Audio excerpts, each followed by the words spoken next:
Bureau. Karnal नगर निगम की फूसगढ़ गौशाला में गोवंशों की मौत के मामले में पुलिस को बड़ी सफलता मिली है। आपको बता दें कि पुलिस ने घटना के 7वें दिन मामले का खुलासा किया है। इसके साथ ही आपको बता दें कि इस मामले में मृत गायों की खाल व हड्डियां बेचने वाले ठेकेदार की मिलीभगत पाई गई है। बताया जा रहा है कि गोवंशों को गुड़ में सल्फास देकर मारा गया था। CAIA 2 के इंचार्ज मोहन लाल ने ये स्पष्ट किया है कि गौशाला में गोवंशियों को गुड़ में सल्फास मिलाकर खिलाया गया था, जिसके चलते 4 लोगों को गिरफ्तार किया गया है और चारों को कल अदालत में पेश कर पूछताछ के लिए रिमांड पर लिया जाएगा। CAIA 2 के इंचार्ज मोहन लाल ने बताया कि जांच के दौरान मृत गायों की खाल व हड्डियां बेचने वालों पर भी शक की सुई थी। घटना को शाहबाद मारकंडा गौशाला में गोवंशों की मौत के साथ जोड़कर भी जांच की गई, जिसमें आरोपित विशाल की संलिप्तता थी। जानकारी मिली कि आरोपी विशाल ने ठेका लेने की बजाय अमित को ठेका दिला दिया, जिसमें अमित अपने भाई व साले के साथ पार्टनरशिप में काम शुरू करने लगा। पुलिस के अनुसार खर्चा अधिक होने के कारण रुपयों के लालच में आरोपितों ने इस वारदात को अंजाम दिया। मामले में पुलिस ने 4 आरोपितों को गिरफ्तार किया है। पुलिस के अनुसार 26 जनवरी बसंत पंचमी के दिन उपरोक्त चारों आरोपितों ने अपने एक अन्य साथी आरोपित के साथ मिलकर गायों को मारने की योजना बनाई।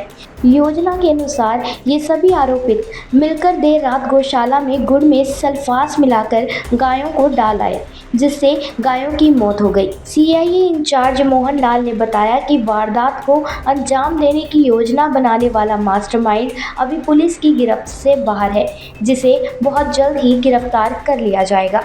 कि रात को गौशाला में जो है 45 गायें तो एक ही दम मरी थी और उसके बाद भी 4-5 गायें और मरी थी, मतलब करीब 50 गायें 27 तारीख को सुबह मरी थी। और जैसे ही सूचना मिली थी वहाँ मौके पे सारा प्रशासन भी गया था, हम भी मौके पे गए थे और उसी दिन से हमें ये इस गुत्थी को सुलझाने में कि इतनी ज़्यादा गायें कैसे मरी हैं, सभी गायें का पोस्टमार्टम करवाया गया था और पोस्टमार्टम रिपोर्ट जल्दी मंगवाने के लिए SP साहब ने 2 बार DO लेटर्स भी लिखे हैं। और पोस्टमार्टम जब रिपोर्ट आ गई कि उसमें इन गायों को सल्फास जो जहर था वो दिया गया है, तो उसके बाद फिर और हमने अपनी जो जांच को तेज़ किया। CCTV कैमरे, इनकी कॉल डिटेल्स, लोकेशन और हर एक वो आदमी जो गौशाला से जुड़ा हुआ था, हमने सबसे पूछताछ की बिल्कुल बारीकी से। और लास्ट में फिर हमें पता चला कि ये जो अमित है यहाँ पे, जो डेहा जाति का प्रधान है, इसके रिश्तेदारों ने, अमित ने यहाँ ठेका लिया हुआ है और जो मृत गाय उठाने का है उसने यहाँ काम करने के लिए उसका भाई है रजत, एक उसका साला है और एक उसका चाचा है विशाल का भतीजा आगे एक अमन है, अमर, और एक सोनू है। ये 5 आदमी यहाँ काम करते थे। 50-50 के पार्टनर थे, एक पार्टनर इनका विशाल था और दूसरा ये अमित था। तो 5 लोग ये लगातार यहाँ काम कर रहे थे। इस काम को करने के लिए उन्होंने यमुना के पास, मंगलौरा के पास काफ़ी ज़मीन भी ली थी, जिसमें हड्डी और उसको खाल उतारने का काम करते थे।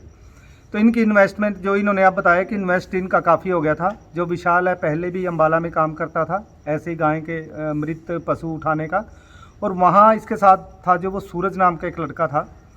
वहाँ क्या करते थे, जो आवारा पशु हैं उनको जहर दे देते थे और जब वो मर जाते थे उनकी खाल उतार लेते थे और उनकी हड्डियाँ वगैरह बेचते थे। यहाँ भी फिर इसने, विशाल ने कहा कि वही काम यहाँ करते हैं, ऐसे तो 2-4 गाँव से गायें मरती हैं जैसे रूटीन में, उनसे हमारा काम नहीं होनेगा। फिर ये अम्बाला से जहर लेके आया है, वही सल्फास जो रूटीन में देते थे, पाउच हैं सल्फास के, और 1-2 बार इन्होंने रूटीन में दिया है। 26 तारीख को बसंत पंचमी थी। इन्होंने बताया कि दिन में दारू पीना इन्होंने शुरू कर दिया था, पतंग उड़ा रहे थे और बीच बीच में दारू पी रहे थे। सारा दिन दारू पीते रहे। शाम को इन्होंने सलाह बनाई कि चलो अब गौशाला चलते हैं और जहर दे आते हैं। फिर ये लेट नाइट थोड़ा सा वहाँ गए। उस दिन इन्होंने 10 पाउच इनके पास रखे थे, जो विशाल ने, इन्होंने बताया कि सारे के सारे पाउच जो है वो 2.5-3 किलो गुड़ था। पहले गुड़ को इन्होंने मैश किया और उसमें वो सारे पाउच मिला दिए। फिर ये 2 मोटरसाइकिलों पे बैठ के, एक मोटरसाइकिल पे 2 और एक मोटरसाइकिल पे 3 बंदे बैठे और फिर गौशाला में गए।